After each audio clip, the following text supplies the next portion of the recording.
Meus irmãos, hoje nós vamos meditar um pouco sobre oração. Eu venho de uma série aí de exposições sobre Salmos. Minhas filhas sempre perguntam, pai, vai pregar? Sim. Salmos? Não, dessa vez não. Mas viemos de algumas exposições. Muito daquilo que nós vamos ver hoje também haverá algumas citações de Salmos. E para aqueles que já sabem como orar, já sabem tudo sobre oração, fique em paz. Se você quiser ir embora, está tudo certo. Mas eu perguntava, eu gosto sempre de, vez ou outra, perguntar para o pastor, quando eu sou convidado, ou estou na escala da pregação, pastor, o que a igreja tem necessidade de ouvir, nós como igreja? E ele me trouxe alguns temas, achei interessante, e um deles era oração, oração. Eu falei, é justamente esse. Eu preciso orar mais, eu preciso inclinar meu coração ao Senhor em oração da forma correta e da forma como essa oração, de forma que essa oração possa ser atendida. Teremos um texto base, mas não vou me ater tão somente a esse texto, mas eu quero aproveitar o tema aqui, como e por que nós devemos orar. Como eu falei antes, talvez você já saiba, já tenha a fórmula. Alguns pensam logo como, a posição que vai orar, de joelhos, de pé, deitado, como lemos na liturgia, batendo no peito e pedindo misericórdia ao Senhor. Não é sobre isso que nós vamos meditar nessa manhã, mas sim sobre a disposição do nosso coração em relação à oração. E nas minhas anotações eu trago um significado bem interessante, entre tantos, que diz assim: a oração é uma ordenança de Deus que deve ser praticada tanto em público quanto em particular. Mais ainda, é uma ordenança que traz aqueles que possuem o espírito de súplica para a grande familiaridade com Deus. E também possui efeitos tão notáveis que alcançam grandes coisas de Deus, tanto para a pessoa que ora, como para aqueles que por ela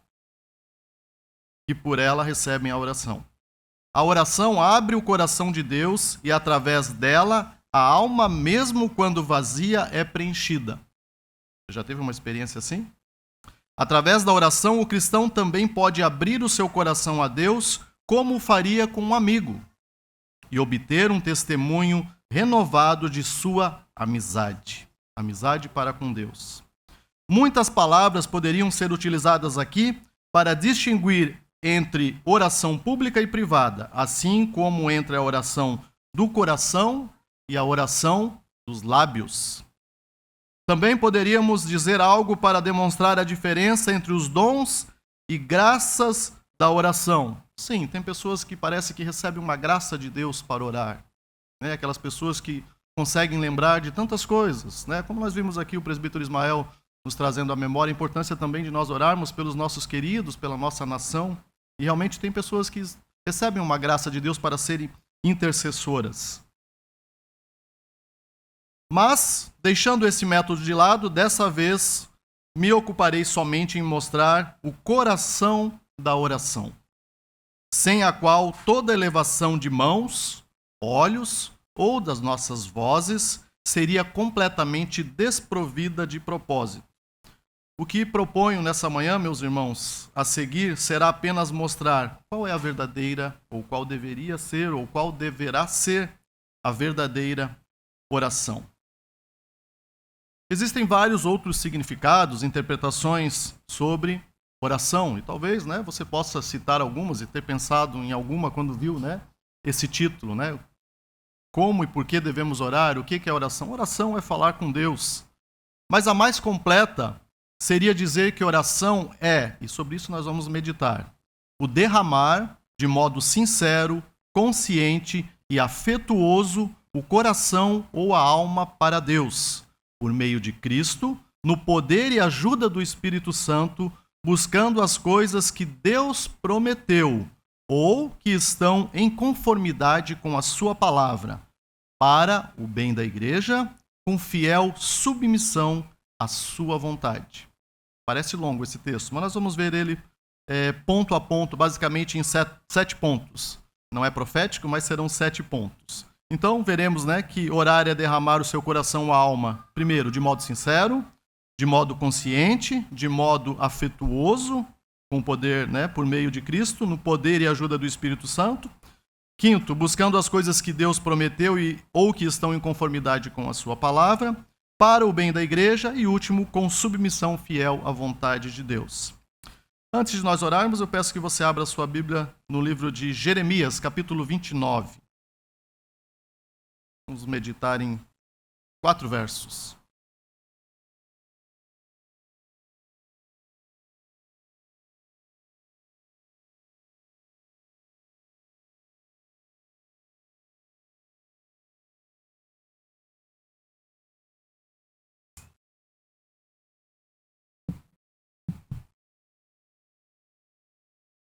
Jeremias 29, verso 11 ao 14.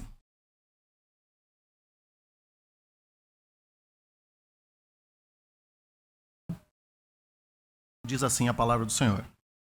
Eu é que sei que pensamentos tenho a vosso respeito, diz o Senhor. Pensamentos de paz e não de mal, para vos dar o fim que desejais.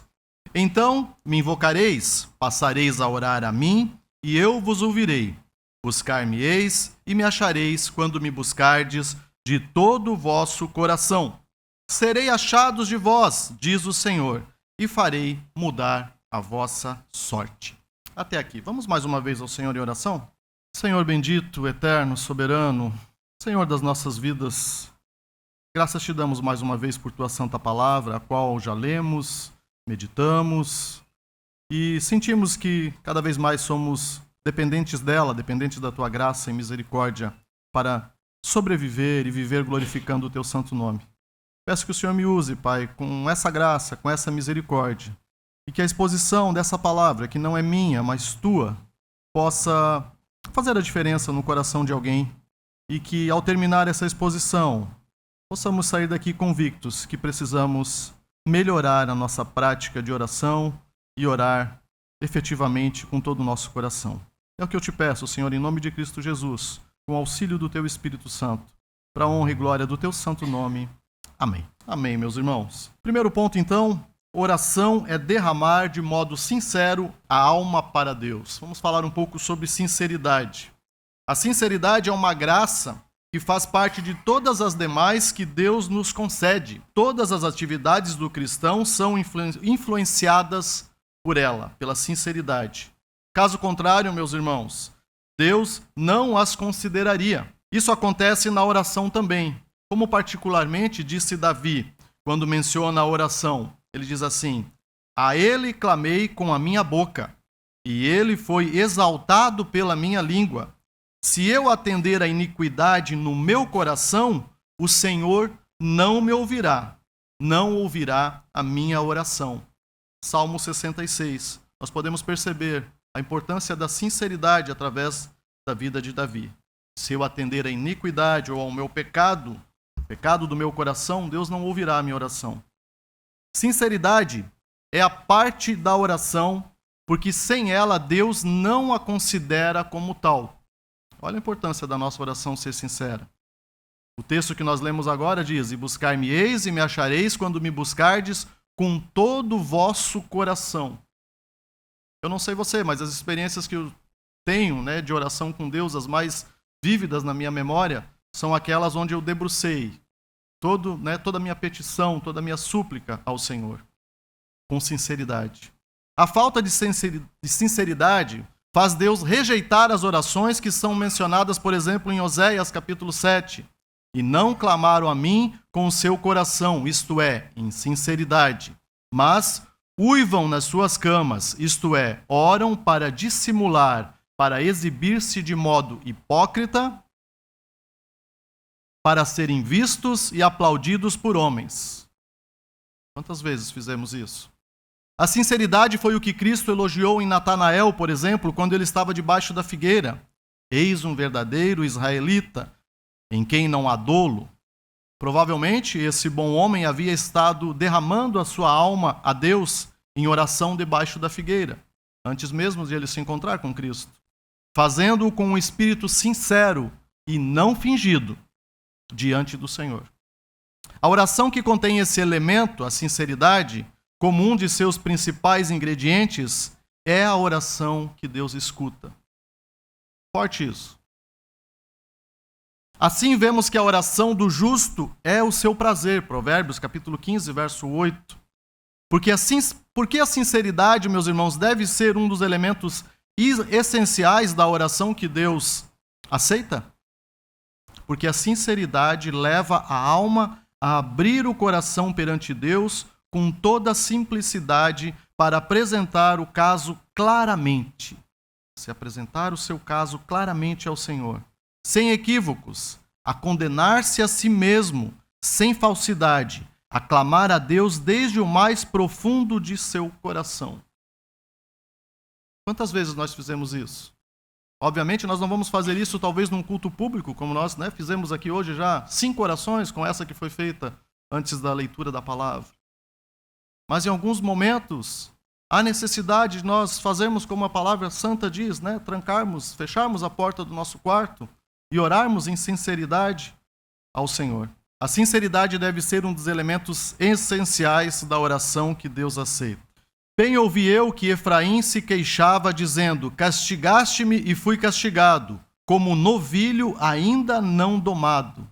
Jeremias, capítulo 31. A sinceridade, meus irmãos, permanece a mesma, seja quando é silenciada em um canto ou quando se apresenta para o mundo. Ela não sabe levar 2 máscaras, uma para aparecer diante dos homens e outra para breves momentos, quando sozinha. A sinceridade se oferece ao olho prescrutador de Deus, que tudo vê, que tudo sabe, que tudo assiste, e anela se ocupar no dever da oração. A sinceridade não considera o esforço dos lábios apenas, pois sabe que o que Deus vê é o coração, de onde as palavras brotam, para ver se a oração é acompanhada pela sinceridade. A importância de orarmos com sinceridade perante Deus.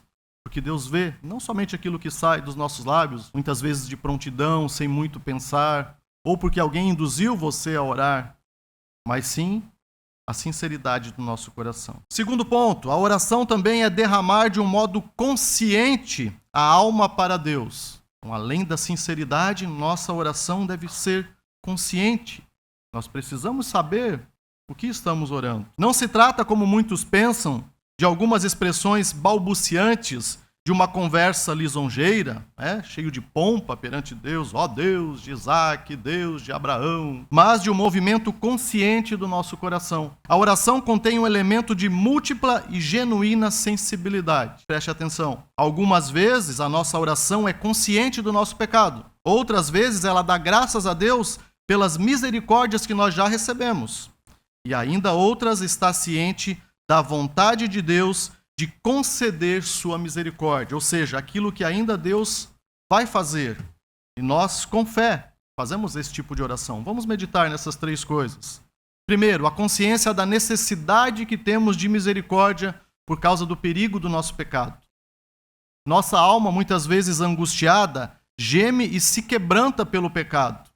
E se isso não acontece, meus irmãos, há algo errado. Se nós nos acostumamos com o nosso pecado, nos achegamos a Deus em oração, como se nada tivesse acontecido, seja no final do dia, seja no dia do Senhor, algo pode estar errado. A verdadeira oração é extraída do coração quando é saturada de pesar e amargura, assim como o sangue brota da carne por causa de algum fardo pesado que está exposto sobre ela. Isso está lá em 1 Samuel e no Salmo 69 também.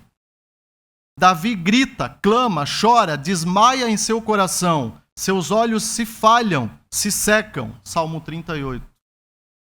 Que tipo de oração? Consciente da necessidade e da misericórdia de Deus. Ezequias pranteou como uma pomba. Isso está lá em Isaías. Efraim se lamenta, conforme Jeremias. Pedro chorou amargamente. Nós vamos ver isso, quando ele nega a Cristo. Cristo experimentou o que é grande clamor e lágrimas. Vejam, o nosso Senhor experimentou através de oração, clamor e lágrimas, em Hebreus capítulo 5. E tudo isso por estar ciente, Cristo, da justiça de Deus, da culpa do pecado, das dores do inferno e da destruição. Salmo 116 diz assim: os cordéis da morte me cercaram, e angústias do inferno se apoderaram de mim. Encontrei aperto e tristeza. No dia da minha angústia, procuro o Senhor. Erguem-se as minhas mãos durante a noite e não se cansam. E também outro salmo: estou encurvado, estou muito abatido, ando lamentando todo dia. Quantas vezes, ao invés de nós lamentarmos, chorarmos para Deus, nós lamentamos uma pessoa que às vezes não pode nem te ajudar, às vezes nem é um cristão, nem alguém que vai levar a tua petição ao Senhor, a tua luta. Estou encurvado, estou muito abatido, ando lamentando todo dia, Salmo 38. Em todos esses exemplos, meus irmãos, e em centenas de outros que nós poderíamos citar aqui, pode ser visto que a oração envolve uma consciência profundamente sensível, principalmente pela experiência do pecado. Devemos, meus irmãos, sempre nos achegar a Deus, consciente que somos pecadores. Somos imerecedores dessa graça, somos imerecedores de estarmos aqui. Eu não sou merecedor tão digno quanto deveria de estar aqui ocupando esse púlpito, porque também sou pecador como você.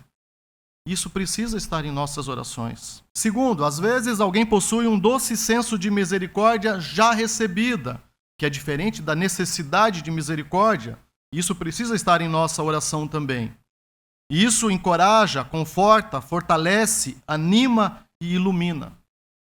Quantas vezes vamos ao Senhor, com ações de graça? Nós vamos ver isso um pouco mais adiante. Mas lembrando daquilo que Deus já fez, da misericórdia dele que já foi estendida a seu povo. Assim vemos como Davi derrama sua alma para bendizer, louvar e magnificar o grande Deus por sua bondade para com os seres tão pobres, vis e miseráveis. Bendize, ó minha alma, ao Senhor, e tudo o que há em mim, bendiga o seu santo nome. Bendize, ó minha alma, ao Senhor, e não te esqueças de nenhum de seus benefícios. Ele é o que perdoa todas as tuas iniquidades, que sara todas as tuas enfermidades, que redime a tua vida da perdição, que te coroa de benignidade e de misericórdia, que farta a tua boca de bens, de sorte que a tua mocidade se renova como a da águia. Mais um salmo falando aqui das misericórdias de Deus, Salmo 103. E assim, meus irmãos, a oração dos santos converte-se por vezes em louvor e ações de graças, mas nem por isso deixa de ser uma oração. Eu, há muito tempo atrás, antes de me converter verdadeiramente, aprendi que quando nós oramos, nós precisamos chegar a Deus primeiramente agradecendo, depois sim fazendo as nossas petições. Isso é ação de graças. Este é um mistério. O povo de Deus ora com seus louvores, como está escrito: não estejais inquietos por coisa alguma, antes as vossas petições sejam em tudo conhecidas diante de Deus, pela oração e súplica, sim, com ação de graças. Isso está lá em Filipenses, capítulo 4. Ação de graças oferecida de modo consciente é uma poderosa oração aos olhos de Deus. Ela prevalece diante dele de modo indescritível. É claro que essa oração precisa ser sincera, meus irmãos.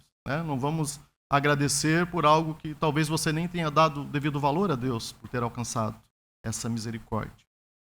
Terceiro e último ponto, ainda falando sobre esse ponto 2. Outras vezes a alma se expressa na oração como um senso de que a misericórdia será recebida. Aqui falamos de fé. E isso faz com que a alma se inflame. 2 Samuel, capítulo 2. Pois tu, Senhor dos exércitos, diz Davi, Deus de Israel, revelastes aos ouvidos de teu servo, dizendo, edificar-te-ei uma casa. Portanto, o teu servo se animou para fazer esta oração. O teu servo se animou para fazer esta oração. Essa mesma confiança é que moveu, meus irmãos, Jacó, Davi, Daniel e outros a experimentarem um senso das misericórdias que recebiam. E eles orarão não caindo em transes nem em êxtases, nem balbuciariam palavras escritas em algum papel de maneira nécia e vazia, mas oraram com poder, com fervor e sem cessar, apresentaram gemendo sua condição para Deus. conscientes das suas necessidades, da sua miséria e da disposição de Deus de demonstrar misericórdia. Devemos orar a Deus com fé e receberemos essa graça. Um verdadeiro senso de pecado e da ira de Deus, com algum encorajamento de Deus para vir a Ele, é um livro de oração comum, melhor do que aquele que é retirado do livro de muitas missas papais, de muitas citações de preceitos, ou de alguns frades, ou papas, enfim, não sei o que mais. Mas essa oração verdadeira, que expressa a nossa esperança, a nossa fé em Deus, ela é diferente. Terceiro ponto, oração é derramar de um modo afetuoso a alma para Deus, por meio de Cristo. Aqui nós incluímos a afeição, a nossa afeição, a qual deve estar na nossa oração por meio de Cristo. O calor, a força, a vida, o vigor, a afeição que existem na verdadeira oração. Verdadeira oração. Assim como o servo brama pelas correntes das águas, assim suspira a minha alma por ti, ó Deus. Misericórdia, né, irmãos? Nossa alma de fato suspira por Deus. Vamos só falar aqui de oração, como lemos, né, como vimos no início aqui da exposição. Nós temos essa amizade com Deus de podermos nos debruçar, suspirar e chorar, sabendo que Ele é o nosso Deus, o nosso Senhor, aquele que nos amou primeiro, aquele que nos separou, aquele que nos chamou. Eis que tenho desejado os teus preceitos, diz o Salmo 119, versículo 40. Tenho desejado a tua salvação, ó Senhor, lá no verso 174 do mesmo Salmo. Tenho desejado a tua salvação, ó Senhor. A minha alma está desejosa e desfalece pelos átrios do Senhor, de estar na presença do Senhor.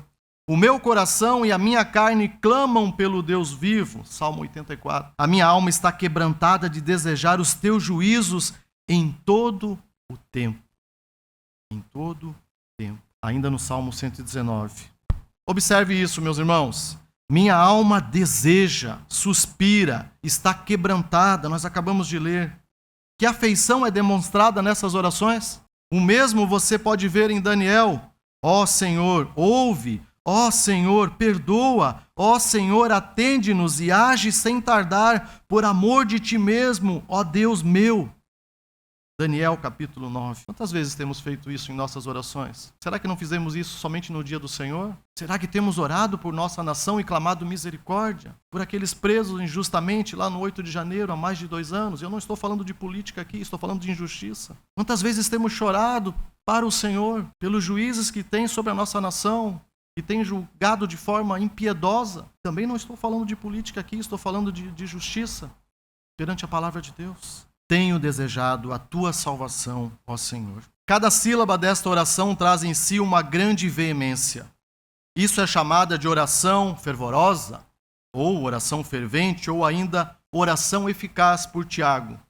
E assim vemos novamente, e posto em agonia, nosso Cristo orava mais intensamente. Posto em agonia, orava mais intensamente. Lucas capítulo 22. Isto é, os afetos de Cristo foram cada vez mais intensificados em busca do auxílio de Deus, nosso Senhor. Quão longe está a maioria das orações dos homens desta oração? Isto é, da oração que Deus considera. A maior parte dos homens, meus irmãos, não tem consciência de todo o dever. Quanto a eles, teme-se que muitos desconheçam grandemente um sincero, falamos de sinceridade, primeiro ponto, consciente, nossa consciência, e afeição, né? Ou seja, afetuoso derramar de seus corações e almas a Deus. Mas até mesmo estes se contentam com mover seus lábios por algum tempo, balbuciando algumas orações imaginárias, quando não aquelas orações repetitivas que nos cansam. Quando as afeições estão de fato engajadas na oração, então todo homem está engajado e de tal modo que a alma se preferiria consumir-se ali, por assim dizer, ao invés de ir embora sem obter aquilo que tanto deseja, que é tão desejado, e até mesmo a comunhão e o consolo de Cristo. Quantas vezes nós abandonamos a oração por não alcançar aquela graça? Oramos uma vez, 2 vezes, depois? Deus não vai me atender. É por isso que os santos gastaram suas forças e vidas em vez de ir embora sem a bênção. Nós vamos ver isso em Salmo 69. Tudo isso também é bastante evidente, meus irmãos, pela ignorância, pela profanação e o espírito de inveja que estão no coração daqueles homens que são ardentemente apegados às formas de orar, e não ao poder da oração. Raramente, 1 entre 40 sabe o que é nascer de novo, o que é ter comunhão com o Pai através do Filho e sentir o poder da graça santificando os seus corações. Portanto, meus irmãos, apesar de todas as suas orações deste tipo de pessoa, eles ainda vivem vidas amaldiçoadas, indecentes e abomináveis, cheios de malícia, cheios de inveja, cheios de engano, perseguição aos amados filhos de Deus. Ó, que terrível mal virá de súbito sobre esse tipo de pessoa. Algo que nem todas as suas assembleias de hipócritas reunidos com todas as suas orações jamais serão capazes de resistir e nem elas poderão proteger esse tipo de pessoa. Tem que faz essa oração sem afeição. Além disso, irmãos, orar é derramar o seu coração ou alma. Há na oração um ato que o íntimo se revela, o coração se rende, a alma se derrama afetuosamente em formas de petições, suspiros e gemidos. Salmo 38. Senhor, diante de ti está todo o meu desejo, diz Davi, e o meu gemido não te é oculto. E também, a minha alma tem sede de Deus, do Deus vivo. Quando entrarei e me apresentarei ante a face de Deus? Quando me lembro disto, dentro de mim derramo a minha alma, diz o Salmo 42. Note, derramo minha alma. Um termo que significa aqui, meus irmãos, que na oração a nossa própria vida e todas as nossas forças são direcionadas a Deus. Todas as nossas forças são direcionadas a Deus. De novo, quantas vezes oramos para cumprir uma tabela? Oramos porque o pastor ensinou que nós devemos orar e agradecer a Deus na hora da alimentação. Oramos para agradecer por aquele dia. É uma coisa que eu tenho brigado muito lá em casa com as minhas filhas, né? A gente sempre incentiva, cada refeição alguém ora. Às vezes eu, às vezes minha esposa, incentivando as nossas filhas. E acaba que muitas vezes a oração acaba sendo repetida, né? Senhor, obrigado por esse alimento à nossa mesa. Abençoa os irmãos da igreja. Abençoa quem não tem o que comer. E está tudo certo. Né? Glória a Deus por isso, porque precisamos ensinar nossos filhos a orar. Mas eu alerto muito elas quanto, né, a essa repetição ser automática, a gente não pensar naquilo que a gente está orando. Com todo o nosso coração, Senhor, obrigado por esse alimento. Custou o meu suor, mas foi a tua graça, foi a tua misericórdia que me deu força para conquistar através do meu trabalho. Obrigado porque através de Cristo Jesus eu sou uma nova criatura e posso comer desse pão dignamente agora. Derramo a minha alma. Um termo que significa que na oração a nossa própria vida e todas as nossas forças são direcionadas a Deus. Salmo 62. Confiai nele, ó povo, em todos os tempos, derramai perante ele o vosso coração. Não sou eu que estou dizendo, é a palavra de Deus. Essa é a oração na qual é dada a promessa de libertação para a pobre criatura que se encontra no cativeiro. Então dali buscarás ao Senhor teu Deus e o acharás quando o buscardes de todo o teu coração e de toda a tua alma. Deuteronômio capítulo 4, verso 29. Buscarás ao Senhor teu Deus e o acharás. Talvez nós tenhamos buscado, mas será que temos alcançado o coração de Deus? Outro sim, orar é derramar o coração ou alma para Deus. Isso também mostra a excelência do espírito de oração, não somente do mover de lábios. É para o grande Deus que a oração é dirigida. Quando virei e comparecerei diante de Deus, a alma que realmente ora assim, vê a vaidade de todas as coisas debaixo do céu. Quando virei e comparecerei diante de Deus. Vê que só em Deus há descanso e satisfação para a nossa alma.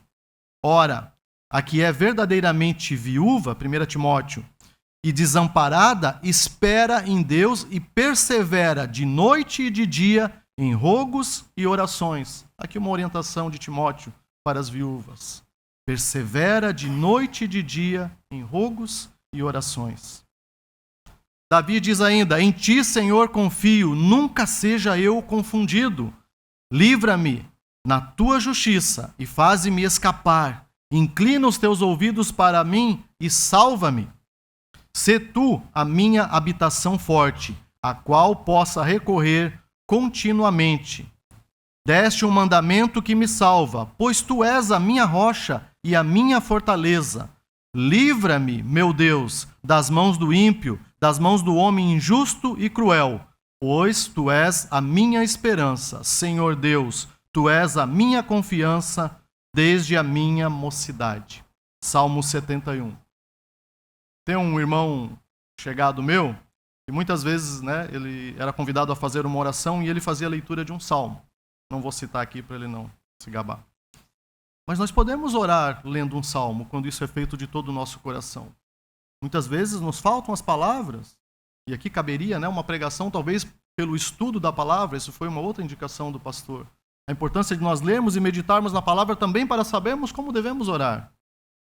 Não somente ao nosso bel prazer ou abrir os lábios de qualquer maneira. Pois tu és a minha esperança, Senhor Deus, tu és a minha confiança desde a mocidade. Muitos falam de Deus da boca para fora, mas a verdadeira oração faz dele sua esperança, seu auxílio e seu tudo. Deus tem sido o nosso tudo. Tudo o que precisamos decidir, tudo o que precisamos buscar, tudo o que precisamos fazer, temos apresentado diante de Deus com súplicas, com orações, com ações de graças. A verdadeira oração não vê nada de substancial ou de valor, exceto Deus. E isso ocorre, como eu disse antes, de modo sincero, consciente e afetuoso. Sinceridade, consciência e afeição. Ademais, meus irmãos, a oração é derramar o coração e a alma de modo sincero, consciente e afetuoso para Deus por meio de Cristo. É necessário acrescentar, sim, que é por meio de Cristo. Caso contrário, cabe duvidar se é oração mesmo que se empregue muita pompa e eloquência. E nós vemos isso na grande mídia, nós vemos isso em algumas denominações. Muitas vezes Cristo é deixado de lado, vamos falar aqui só das orações. É em nome de Cristo que nós precisamos apresentar nossas petições ao Senhor. Cristo é o caminho pelo qual a alma tem acesso a Deus, e sem o qual é impossível que um único desejo chegue aos ouvidos do Senhor dos Exércitos. É João quem está dizendo isso. Capítulo 14, verso 6. Vou repetir. Cristo é o caminho pelo qual a alma tem acesso a Deus e sem o qual é impossível que um único desejo chegue aos ouvidos do Senhor dos Exércitos. Mesmo João diz assim: se pedirdes alguma coisa em meu nome, tudo o que pedirdes ao Pai em meu nome será feito. Em nome de Cristo. Essa foi a maneira que Daniel orou pelo povo de Deus. Ele orou em nome de Cristo. Agora, pois, ó Deus nosso, ouve a oração do teu servo e as suas súplicas, e sobre o seu santuário assolado faze resplandecer o teu rosto por amor do Senhor. Aqui apontando para Cristo. O mesmo fez Davi, por amor do teu nome, ou seja, por amor do teu Cristo. Senhor, perdoa a minha iniquidade, pois é grande. Agora, isso não quer dizer, meus irmãos, que todos os que proferem o nome de Cristo em suas orações estão realmente orando em seu nome. Pode ser da boca para fora. O achegar-se a Deus por meio de Cristo é a parte mais difícil da oração. O homem pode mais facilmente experimentar as suas obras, as obras de Cristo, seus feitos, a sua bondade, a sua graça, a sua misericórdia, e até mesmo desejar sinceramente a sua misericórdia do que poder ir a Deus por meio de Cristo. Ou seja, eu posso simplesmente desejar alcançar uma graça de Deus do que ir verdadeiramente a Deus em oração por meio de Cristo. Aquele que vem a Deus por meio de Cristo deve conhecê-lo primeiramente, pois aquele que se achega a Deus deve crer que ele existe. Hebreus capítulo 11. Eu não sei você, mas quando eu comecei a montar esse sermão, eu li um livro de John Bunyan, se essa é a pronúncia correta, muitas coisas me chamaram a atenção. Eu preciso conhecer a Deus para poder orar verdadeiramente, com sinceridade. Aquele que se achega a Deus deve crer que ele existe. E também o que se aproxima de Deus deve conhecer a Cristo. Rogo-te que me faças saber o teu caminho, diz Moisés, e conhecer-te-ei. Saber o teu caminho e conhecer-te-ei. Êxodo capítulo 33.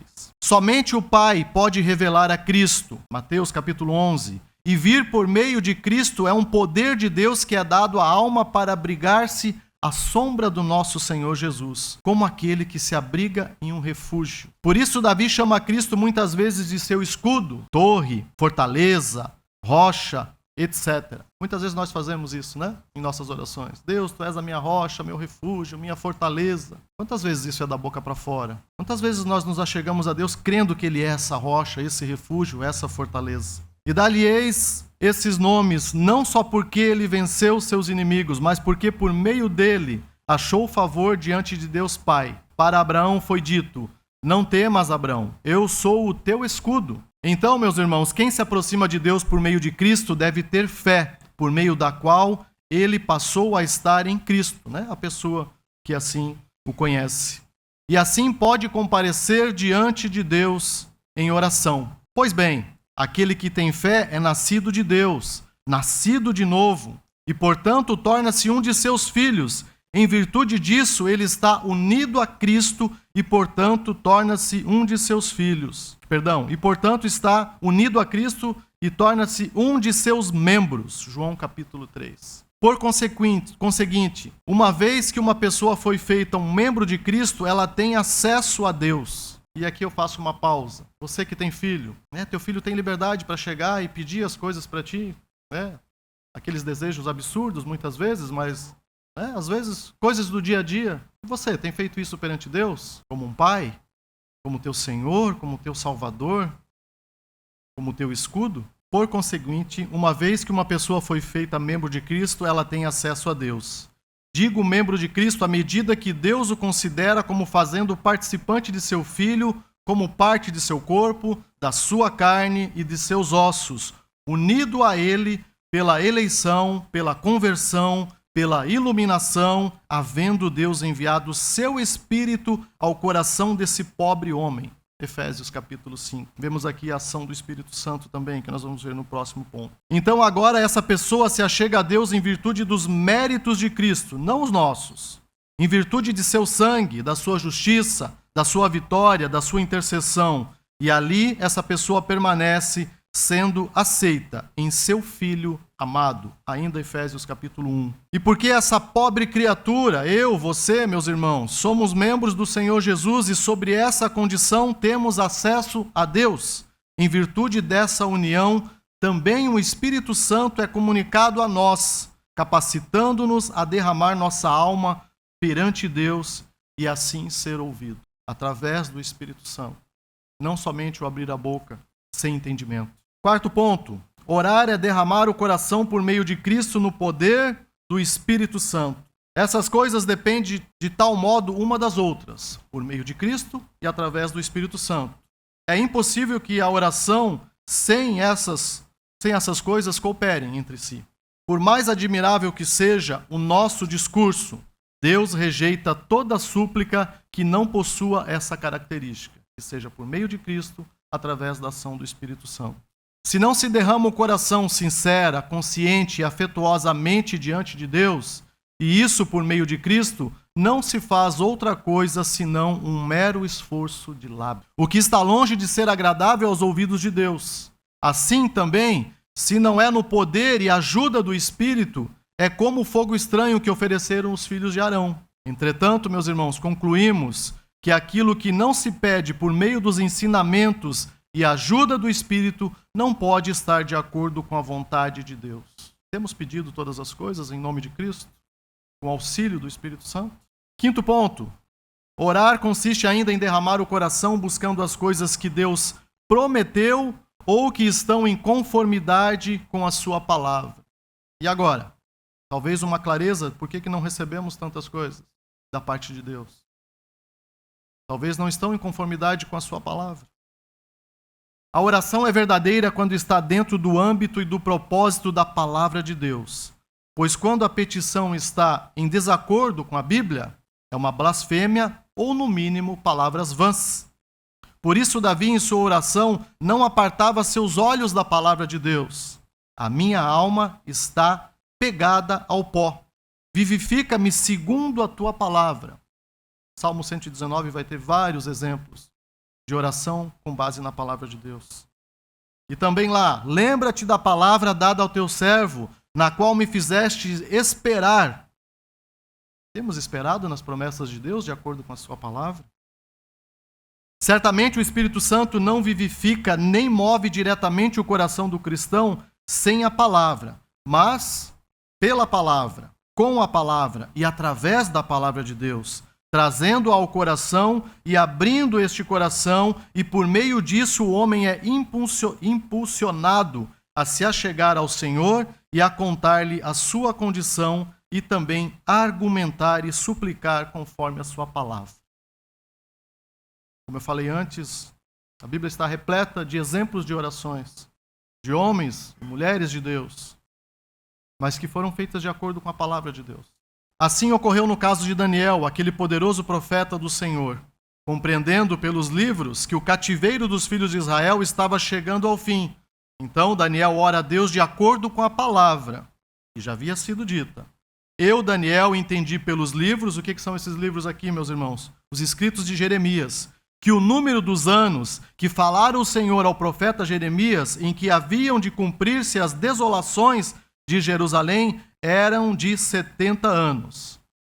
E eu dirigi o meu rosto ao Senhor Deus para o buscar com o coração e súplicas, com jejum e saco e cinza. Por todas essas razões, o Espírito é o ajudador e guia da alma, quando ela ora de acordo com a vontade de Deus. E é o mesmo Espírito, meus irmãos, que a governa segundo a palavra e a promessa de Deus. Foi isso que nós acabamos de ver aqui. Portanto, o próprio nosso Senhor Jesus parou e orou em uma ocasião, mesmo que sua vida corresse risco por isso. Posso agora orar ao meu Pai, e ele me daria mais de 12 legiões de anjos. Mas como se cumpriria as Escrituras que dizem que assim convém que aconteça? Da tentação de Cristo. Ele poderia ter orado, mas precisava se cumprir a palavra de Deus, as Sagradas Escrituras. Aqui é como se Jesus estivesse dizendo que há uma palavra na Escritura a meu respeito que deve ser cumprida, mas como isso acontecerá se eu não cair nas mãos dos meus inimigos? E Cristo precisava padecer. E os anjos me ajudarem? A Escritura não justifica esse tipo de oração. Devemos orar de acordo com a palavra e com a promessa contida nela. O Espírito nos guiará através da palavra, tanto no que diz respeito à maneira como orar, quanto pelo que orar. Orarei com o Espírito, mas também orarei com entendimento. Se nós tivermos oportunidade, no próximo nós vamos meditar sobre orar com entendimento. Está lá em 1 Coríntios capítulo 14. Mas não há entendimento sem a palavra, pois, se eles rejeitaram a palavra do Senhor, que sabedoria há neles, de Jeremias? Não há entendimento sem a palavra do Senhor. Meus irmãos, eu não estou dizendo aqui que você não pode fazer suas petições acerca das coisas do seu cotidiano, mas eu estou dizendo que muitas coisas precisam estar de acordo com a vontade e com a palavra de Deus. Sexto e penúltimo ponto. Orar consiste em derramar o coração para o bem da igreja. Ou seja, a oração ela não é individualista. Ela não visa somente nós mesmos, mas sim os nossos amados irmãos. Essa cláusula abrange tudo que seja para a glória de Deus, a exaltação de Cristo ou o benefício do seu povo. Pois Deus, Cristo e seu povo estão unidos de tal maneira que se orarmos pelo bem de uma, a saber, a igreja, necessariamente devemos orar pela glória de Deus e pelo louvor de Cristo. Nós fazemos isso constantemente aqui em comunidade. Não sei se fazemos em secreto, nas nossas orações peculiares. Pois assim como Cristo está no Pai, os santos estão em Cristo, e aquele que toca nos santos toca na menina dos olhos de Deus. Orai, pois, pela paz de Jerusalém, e orareis por tudo o que deveis. Jerusalém não terá jamais paz perfeita até estar no céu, e não há nada que Cristo deseja mais do que tê-la ali, no lugar que Deus, por meio de Cristo, deu a ela. Assim, pois, o que ora pela paz e pelo bem de Sião, ou a igreja, ou Jerusalém, pede em oração o que Cristo comprou com o seu sangue e o que o Pai lhe deu pelo respectivo preço. Precisamos lembrar disso, meus irmãos. Todos nós fomos comprados, redimidos pelo sangue precioso de Cristo. Não deve haver individualidade nas nossas orações. E algo que eu faço aqui, o presbítero Ismael fez também nessa manhã, é trazer, fazer com que vocês, nós, comunidade, oremos pelos nossos queridos. E não fiquemos dependendo somente de quem está aqui à frente, conduzindo a oração. E fica, amém, amém, amém. É um momento que nós precisamos estar orando pela igreja. Pelos nossos parentes, pelos nossos amigos, por aqueles que ainda não conhecem a Cristo. Mas aqui falamos principalmente da igreja. Pois bem, o que ora pedindo isso tem de fazê-lo pedindo graça abundante para a igreja. Ajuda contra todas as tentações, pedindo que Deus não permita que nada aflija demasiado e arduamente, que todas as coisas cooperem para o bem, que Ele, Cristo, lhes guarde irrepreensíveis e sinceros para a glória. Filhos sem culpa em meio a uma geração maligna e perversa. Essa é a essência da oração de Cristo em João 17. E todas as orações de Paulo seguiam esse padrão, como está escrito. E peço isto, que o vosso amor cresça mais e mais em ciência e em todo conhecimento, para que aproveis as coisas excelentes, para que sejais sinceros e sem escândalo algum, até o dia de Cristo, cheios dos frutos da justiça, que são por Cristo Jesus, para a glória e louvor de Deus. Filipenses capítulo 1. Como vocês veem, meus irmãos, é uma oração curta, mas cheia de bons desejos pela igreja do começo ao fim. Para que os santos estejam firmes e irrepreensíveis, e perseverem e manifestem a melhor disposição espiritual, e sejam irrepreensíveis, sinceros e sem ofensa até o dia de Cristo, quaisquer que sejam as tentações ou perseguições a que eles foram submetidos. Nós estamos num país que ainda não sofre, pelo menos não tão severamente, perseguição religiosa. Nós temos liberdade de cultuar. E aqui eu faço um alerta. Quantas vezes temos orado por aqueles que têm sido perseguidos, assassinados, por declarar sua fé em Cristo, que não têm a mesma liberdade que nós temos? E aí nós, com toda a liberdade que temos, não oramos por estes queridos irmãos que também foram comprados pelo mesmo sangue. Sétimo e último ponto. Orar consiste em derramar o coração com submissão fiel à vontade de Deus. A oração se submete à vontade de Deus e diz, assim como Cristo ensinou, seja feita a tua vontade. Mateus capítulo 6. Portanto, o povo do Senhor humildemente deve colocar a si mesmo e suas orações e tudo o que elas têm aos pés de seu Deus, para que ele possa dispor deles segundo lhe agrade em sua sabedoria celestial. É Deus quem decide se aquilo que nós pedimos será bom para nós. E, sem dúvida, ele responderá ao desejo do seu povo da maneira mais conveniente para eles e para a própria glória, para a sua própria glória. Então, quando os santos oram submissos à vontade de Deus, não significa que eles devem colocar em dúvida o seu amor e bondade para com eles. Servimos um Deus de amor, servimos um Deus bondoso, mas precisamos lembrar que Ele vai fazer tudo aquilo que coopera para o nosso bem. Mas porque nem sempre eles são sábios e momentos em que Satanás se aproveita para lhes dar, ou nos tentar a orar por aquilo que, se alcançado, não redundaria em glória para Deus e nem no bem do seu povo. Deus responde no silêncio. Quando não temos nossas orações atendidas naquilo que pedimos, muitas vezes aquilo não seria para o nosso bem, talvez para a nossa perdição. E esta é a confiança que temos nele, que se pedirmos alguma coisa segundo a sua vontade, ele nos ouve. E se sabemos que ele nos ouve em tudo o que pedimos, sabemos que alcançamos as petições que lhes fizemos. 1 João capítulo 5. Assim como eu disse antes, meus irmãos, a petição que não é apresentada por meio do Espírito Santo, em Cristo Jesus, não será respondida por estar fora da vontade de Deus, pois somente o Espírito a conhece e, portanto, é o único que sabe como orar de acordo com a vontade de Deus. Nós não sabemos orar, meus irmãos. Nós não sabemos orar porque muitas vezes nós não conhecemos a vontade de Deus. Nós não meditamos nessa palavra. Nós falamos facilmente, né? Que seja para a glória de Deus. O único que sabe orar de acordo com a vontade de Deus é o Santo Espírito. Porque qual dos homens sabe as coisas do homem, senão o Espírito do homem que está nele? Assim também ninguém sabe as coisas de Deus, senão o Espírito de Deus. 1 Coríntios capítulo 1. Assim, meus irmãos, nós podemos ver o que de fato é oração. E eu quero passar agora algumas aplicações breves. Primeira delas, transforme toda a sua ansiedade, toda a sua preocupação em oração imediatamente. Cada preocupação é um convite divino para orar. Eu não sei você, mas algumas situações no meu dia, né, que eu preciso decidir alguma coisa, eu não oro.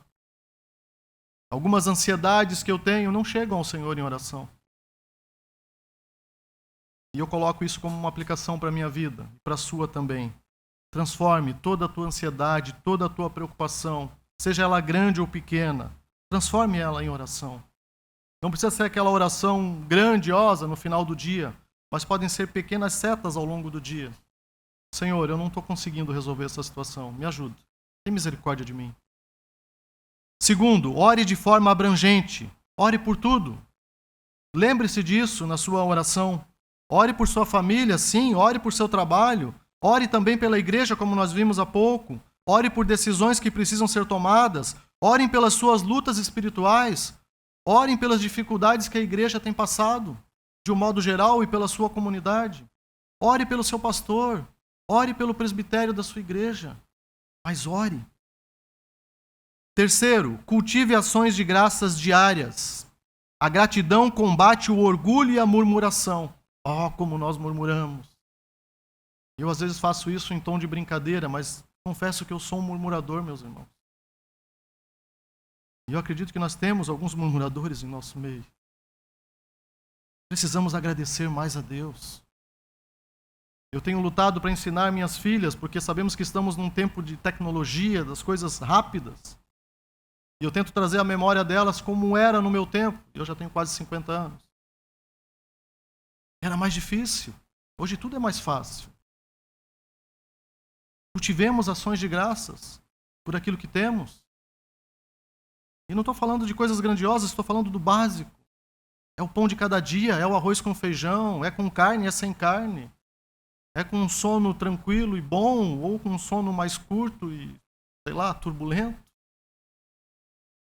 É com um colchão para repousar, um travesseiro para repousar à noite. É com a comunhão dos irmãos. É com essa comunidade que Deus nos deu. Cultive ações de graças diárias.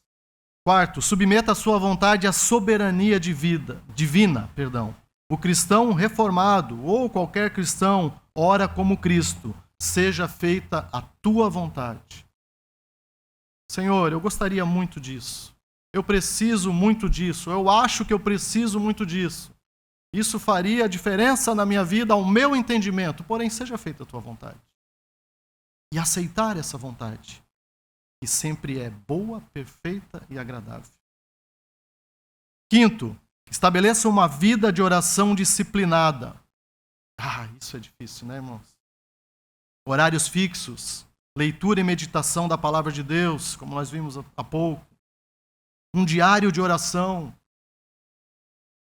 Você tem um diário onde você registra, né, as bênçãos que você alcançou? Eu orei por isso lá no ano passado e Deus me alcançou essa graça agora. Eu estou orando por isso já faz 1 ano, já fazem 2 anos. Mas eu tenho fé, convicção que Deus vai me responder. Tenha também uma vida de oração com os tempos de silêncio. Às vezes precisamos sair da correria. Para quem mora no interior é até mais tranquilo, né? Vai para o meio do mato, longe dos filhos, das preocupações. Mas você que não tem, né, essa liberdade, se tranca lá no teu quarto e tenha um momento com Deus, um tempo de silêncio. longe das telas. E essas telas vão nos condenar no dia do juízo, meus irmãos. Porque nós não oramos como deveríamos orar. Nós passamos 1, 2 horas nas telas, correndo no Instagram, pesquisando coisa, comprando coisa. Talvez, outras vezes, lendo alguma coisa.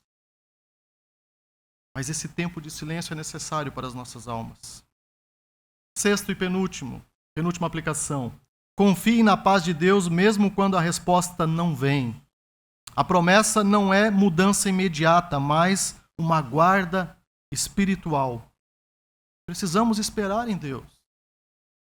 No seu tempo. Não é no nosso tempo. Confiar na paz de Deus. Eu que sofro de ansiedade, para mim é muito difícil isso, mas Deus tem me dado graça. 7ª e última aplicação. Mantenha comunhão com a igreja. A prática da oração coletiva é meio de graça. Teriam textos aqui de Atos, capítulo 2, capítulo 4, que fala sobre a oração coletiva. E nós temos esses momentos aqui nos domingos. Mas que, quando isso não é possível, ore pela igreja. Mantenha essa comunhão pela igreja. Temos um grupo ali de pedido de oração, com pessoas que estão distantes aqui da nossa comunidade. E às vezes eu vejo um joinha lá, e às vezes eu não coloco o joinha porque eu não sei se eu vou lembrar de orar depois. Então, se você está nesse grupo, ore pela igreja. Ore por aquele irmão que foi pedido oração ali, por aquela familiar, aquela pessoa. Precisamos ter essa prática.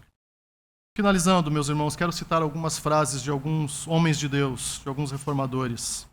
Spurgeon diz que a oração é a chave do dia e o ferrolho da noite.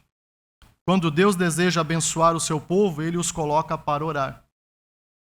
Lembra do texto base que nós lemos? Ainda que Deus saiba o que necessitamos, ele estabelece a oração para o nosso bem, para que exercitemos nossa confiança e busquemos dele tudo o que precisamos. Calvino extraiu isso da palavra de Deus.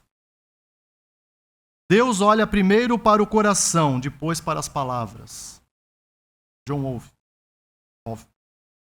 A oração é o nervo da vida espiritual. O cristão que pouco ora vive longe do fogo da comunhão com Deus. O avivamento começa no coração de quem busca a Deus em oração. Jonathan Edwards. Eu tenho tanto a fazer que preciso passar as primeiras horas do meu dia em oração. A oração era o combustível para o serviço de Martinho Lutero. E nós fizemos sempre o contrário, Tem muita coisa para fazer, hoje a oração vai ser rápida. Hoje eu vou orar só à noite, antes de dormir. O exemplo de Lutero é maravilhoso. Quanto mais ele tinha para fazer, e às vezes, há uma citação dele que ficava 3 horas orando, porque tinha muita atividade. Muitas coisas a decidirem, muitas coisas a serem feitas. Que Deus nos dê graça, meus irmãos, para orarmos mais e orarmos com o nosso coração.